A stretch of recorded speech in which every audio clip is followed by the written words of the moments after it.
Psachim Dafkuf Tet Zayin Amud Bet. Bonjour.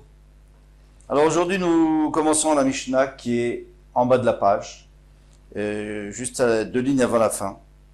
Rabban Gamliel Omer, Haya Omer, Rabban Gamliel avait l'habitude de dire, c'est-à-dire chaque année il avertissait les gens au début du Seder. Kol Mish Lo Amar, il faut rajouter mi, tout celui qui n'a pas dit, tourne la page, Shoshat Varim Elou et Pessah, c'est 3 choses à Pessah, Lo Yatzai de Chovato, eh bien, il n'est pas quitte de son obligation. Velouen, et les voici, Pessah Matzah Maror, donc il doit dire Pessah Matzah Maror, mais pas seulement dire ça, il doit expliquer chacun. Il doit expliquer chacun. Alors, il y a une marloquette entre les Rishonim. Pourquoi est-ce qu'il doit expliquer chacun? Est-ce qu'il doit expliquer pour Etiotse de Korban Pessah, de Korban, de Matzah et de Maror, par le fait qu'il explique pourquoi est-ce qu'on mange le Korban Pessah, comme on va voir tout de suite, et pourquoi est-ce qu'il mange le Matzah, etc. Ou alors, ça fait partie de la Haggadah. C'est juste, il faut raconter ça, il faut expliquer ça, sans rapport avec le fait qu'il doit en manger. Et nous, pour être yotzé de tous, à la fin de la Haggadah, juste avant de le manger, eh bien, on le dit. C'est juste à la fin. Alors maintenant, on va expliquer chacun. Pesach al-shum shepasach hamakom al batei avot Mitzrayim. C'est parce qu'Hachem a sauté sur nos maisons, donc il est passé chez les Mitzrayim pour tuer les premiers-nés, pas chez les Mitzrayim, ont été épargnés. Chez Neymar, comme il dit, Vamartem Zevar Pesach ou Lachem, comme c'est écrit explicitement dans le Pasuk, et vous direz, Zevar Pesach ou Lachem, on apporte un Korban Pesach pour Hachem, Asher Pasach al batei avotenu, etc., al batei avotenu Mitzrayim, qu'il a sauté sur nos maisons. Il est passé sur nos maisons. Matzah, pourquoi? Al-Shum, Shenigalu avotenu Mitzrayim, ils ont été délivrés. Chez Neymar, Veyofu et Abatzek, Asherotio Mitzrayim. Et ils ont fait cuire la pâte qu'ils ont fait sortir de Mitzrayim, Vegomer, etc. Il y a écrit Velo Yachlu Leitmamia, ils n'ont pas eu le temps de faire monter, de faire leur monter la pâte, et c'est pour ça que c'est de la Matzah. Donc on voit que la Géoula était tellement rapide et qu'on a été délivré. Maror, pourquoi? Ils ont rendu amer la vie de nos parents en Mitzrayim. Chez Neymar, comme il dit, avec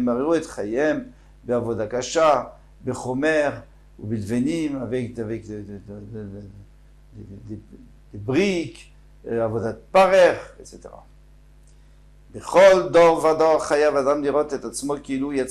Maintenant, une autre halakha, c'est que chacun doit s'imaginer, de se voir lui-même, Eved en Mitzrayim. C'est pas facile. Il faut s'imaginer qu'on est Eved, et qu'on souffre, et qu'on nous frappe, etc., etc. Et qu'après, Hachem nous délivre. Chez les Mar, comme il dit, tu diras à ton fils, Bayamaou ce jour-là, les morts en disant, vous à ça, Hachem li, Hachem m'a fait à moi, Betzetemi Mitzrayim. Alors en réalité, on n'est pas sorti de Mitzrayim, nous étions pas dans Mitzrayim, mais c'est tout à fait la même chose, parce que si les ministres ne seraient pas sortis de Mitzrayim, nous on ne serait pas là aujourd'hui. Pourquoi? Parce que personne n'aurait pu sortir. Il serait toujours des Avadim.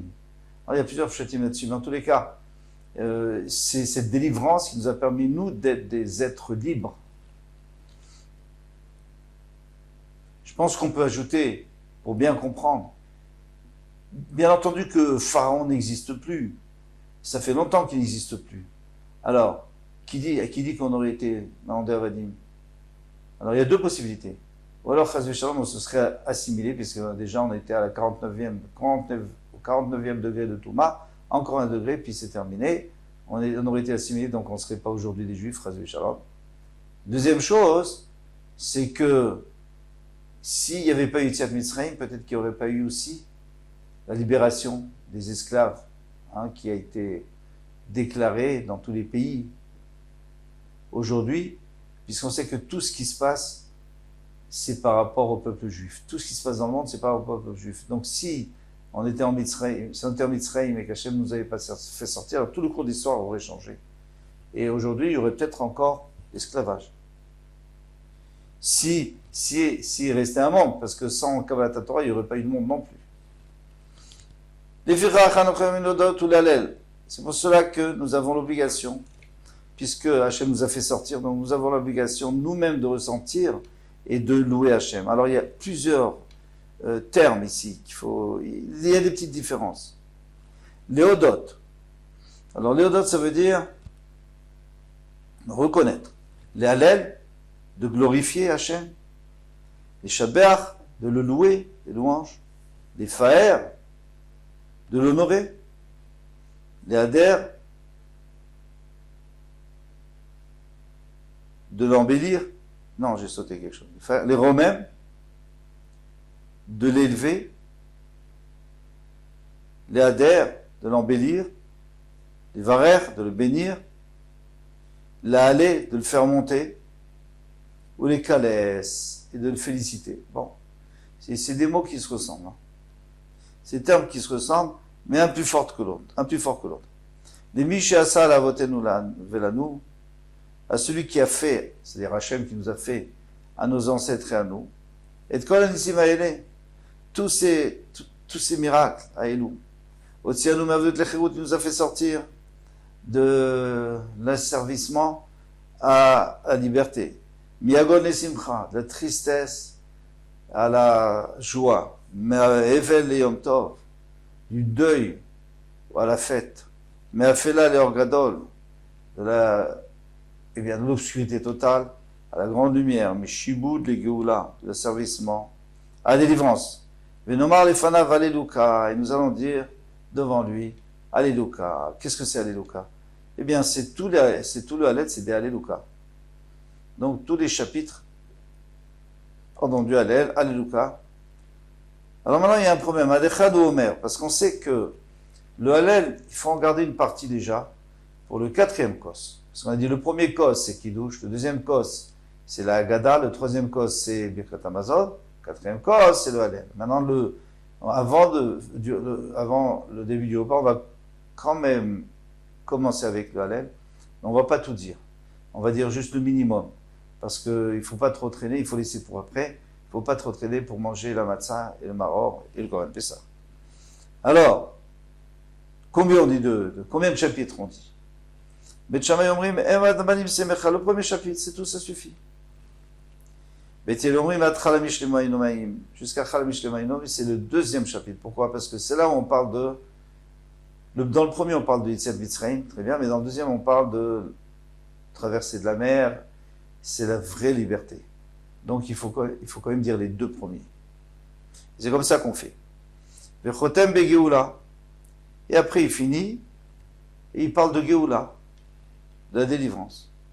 Abitafonomer Achar Gealanu, Vegalet Avotenu Mitzrayim. Donc juste après les 2 premiers chapitres de Halel, on dit Baruch Hashem qui nous a, Ochat Hashem, Achar Gealanu qui nous a délivré, Vegalet Avotenu Mitzrayim. Il n'y a pas besoin de dire le 2e bracha, parce que normalement, il a déjà dit Baruch Ata Hashem, et il a remercié Hashem.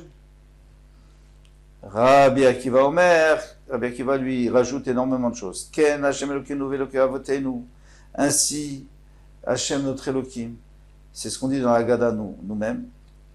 Ve'Elokei Avotenu, Yagienu le Moadim, il va nous faire venir, il va nous faire vivre pour venir et pour accéder à des Moadim.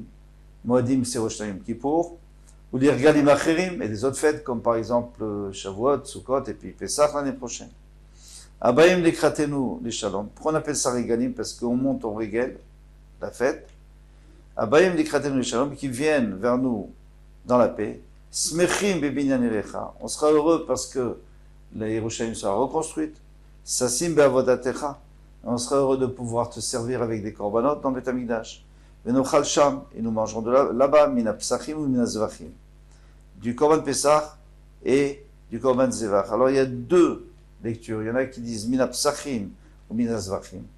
Ça veut dire du korban Pesach, qui est le plus important, mais aussi du korban zevach. Zevach, c'est le korban chagiga du 14 qu'on fait pour les grandes familles, pour qu'on puisse manger le korban Pesach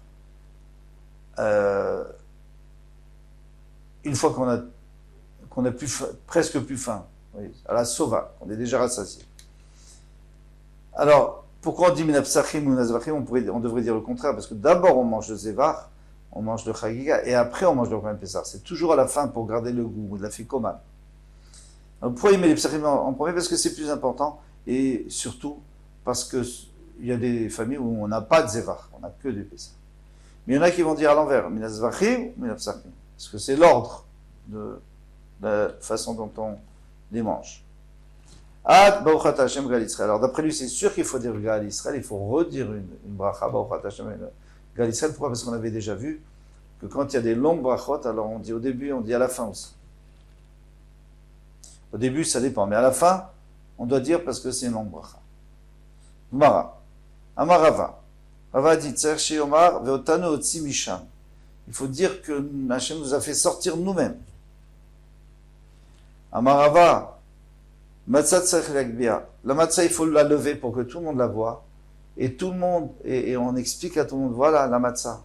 Voilà comment on va apprécier cette matzah qu'on va manger parce que c'est la liberté. Maror tzarich lagbia. Le maror aussi, il faut le lever pour montrer à tout le monde. Voilà comment on a souffert en Mitzrayim. Bassar en tzarich lagbia. Alors, Rava lui parle aujourd'hui. Donc c'est après le Choban Bet HaMikdash. Il dit la viande, ou le plat de viande ou l'aile qui est sur le plateau, ça on n'a pas besoin de le lever parce que de toute façon on va pas. C'est pas une mitzvah, c'est juste zecher, c'est pour nous rappeler la mitzvah.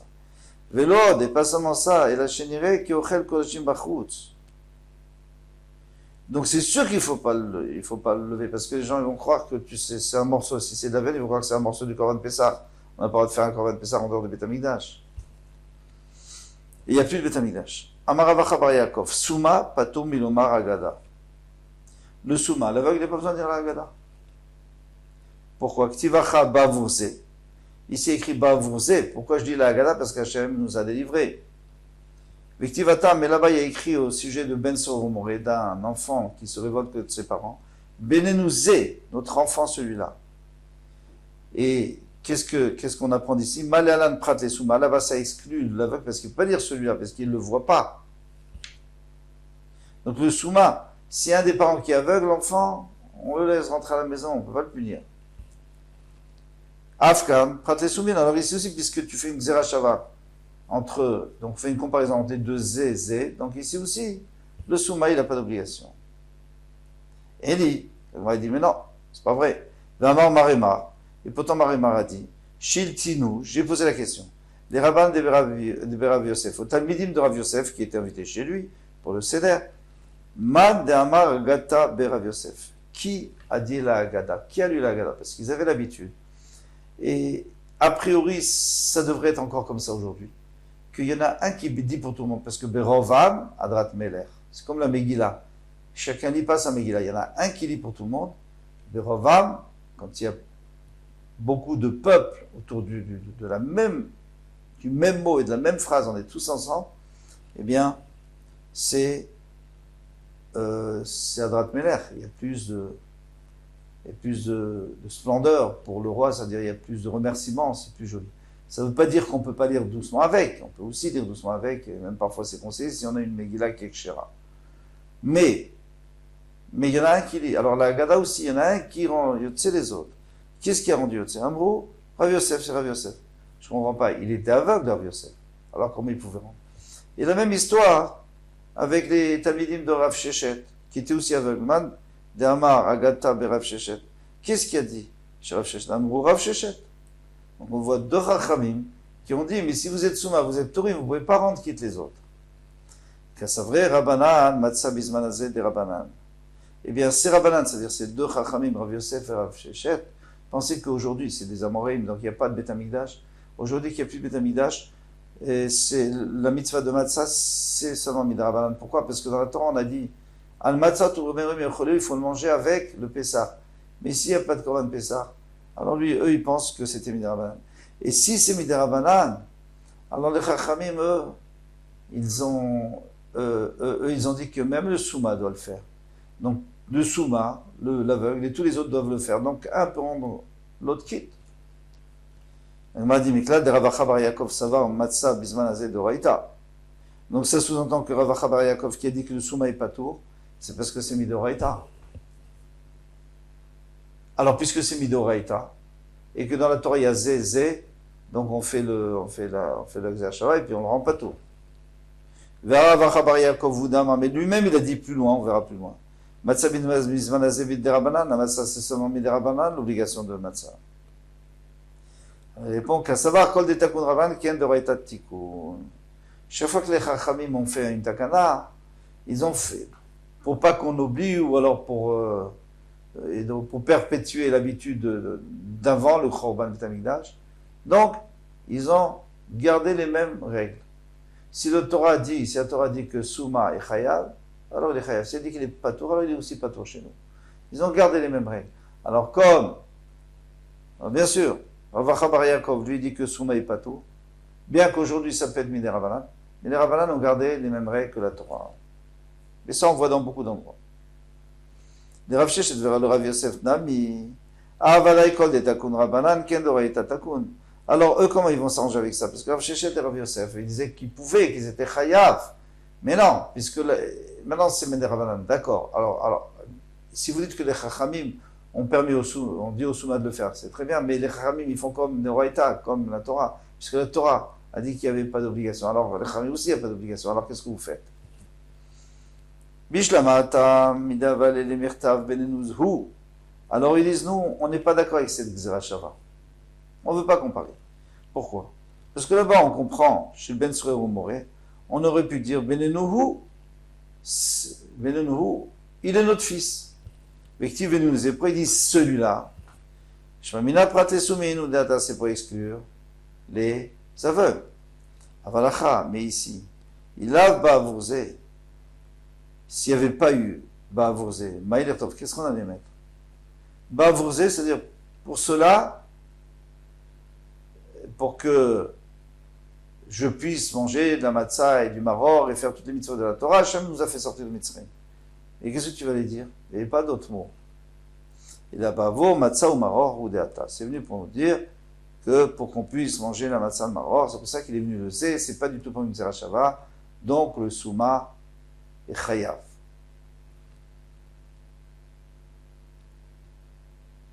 Kol touf.